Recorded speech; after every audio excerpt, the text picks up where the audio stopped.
Well, thank you, Senators, for allowing me to be here today. My name is Pam Maxey. I live in Kalamazoo at Hillcrest Acres, a manufactured home community owned by RHP Properties. I've lived here with my family for almost 9 years, and we have always experienced issues with low water pressure. So I had asked management early on, where does the water in our park come from? I was told we were connected to the City of Kalamazoo's municipal water supply, and so I felt reassured. I thought our water was safe to drink till right about June of 2023, when a neighbor confided in me that sewage was coming up into his home in his bathroom, sink, toilet, and bathtub. He told me he informed park management and was told it was his responsibility to fix it. He explained to them it was coming up from the ground underneath his trailer, yet they insisted it was his problem and they let it to continue for weeks. I actually think a couple months until he was able to get the funds to fix it. The next month, I discovered another obvious sewer leak. It was in a vacant lot coming up from a pipe in the middle of the cement pad. Sewage was running down it from the pipe into the neighbor's yard. So having myself experienced sewage coming into my home, my yard, on 3 separate occasions up till now, I started to really worry about possible cross-contamination between our water lines and our sewer lines. So I began to question the safety of our water, and I filed a complaint with the Kalamazoo County Health Department in July of 2023. It was this complaint that has led me here today.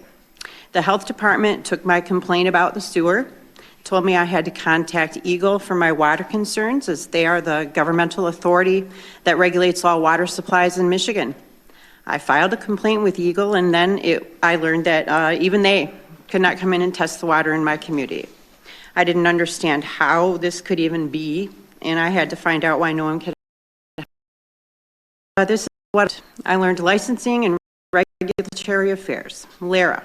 They're the state department that oversees manufactured home communities, and LARA's rules state that all water lines in these communities must meet the requirements of the Safe Drinking Water Act of 1976.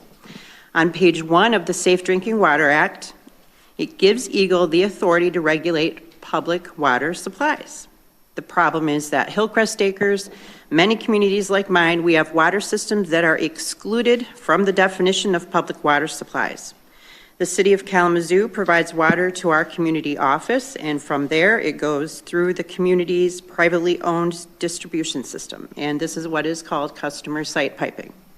The Act defines it as, quote, an underground piping system owned or controlled by the customer that conveys water from the customer service connection to the building plumbing system and other points of use of lands owned or controlled by the customer. Customer site piping does not include any system that incorporates treatment to protect public health, end quote. So this definition, it explicitly excludes customer site piping from regulations of our drinking water systems, and it relies on basically the good nature of all of our community owners to do it on their own. For example, the City of Kalamazoo, where I live, they flush their entire water system twice a year to remove naturally occurring sediments and to test their system. They publish a water quality report once a year. The water system in my community, never been flushed, never been tested. We've never had a water quality report. And this is because our community owners, it's their responsibility. Ours, among with a lot of the other ones, they just don't want to pay for it, so they don't do it. My park, we have cast iron water mains and distribution pipes that were installed in the 1960s.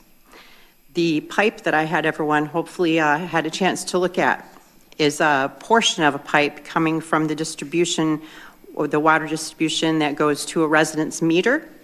Over time, these pipes have what's called tuberculation. It's what that hard stuff is in the center. It means basically it's corrosion products that build up inside of the cast iron pipes. This is what my water passes through to get to me. This is what all of our water passes through to get to us. Sometimes you can see the discoloration like this. Sometimes it's yellow, sometimes it's orange, and as unpleasant as this is, I fear actually for what might be in our water that we can't see. We don't know, maybe there's lead. Maybe there's hexavalent chromium. I passed out an article about that, a peer-reviewed study that has been found in these old cast iron pipes. So the sad fact of the matter is we don't know what's in our water right now, and no one can tell us. In my community and in so many others, there are incidences of black sludge in water, orange, brown, yellow water, foul-smelling water, water that ruins appliances and clothing. People have reported skin rashes, having difficulty keeping wounds bacteria-free enough to heal. There are reports of E. coli infections and H. pylori infections in people. I recently heard from a resident in another community that they don't have enough water pressure in their park to flush out and clean metal equipment that people need. Even our dogs, our cats, they get sick, they develop skin problems. Maybe in some communities, the water's just fine, but it's very clear that in so many of them, mine included, it is not. We all deserve safe and clean drinking water.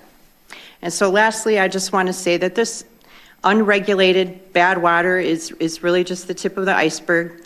The reasons our water supply is neglected are the same reasons our neighbors are being price gouged, while our roads, our sewers, our streetlights, our health and our safety are also neglected.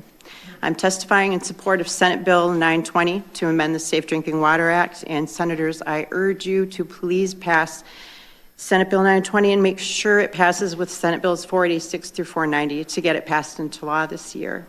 Thank you for your time today.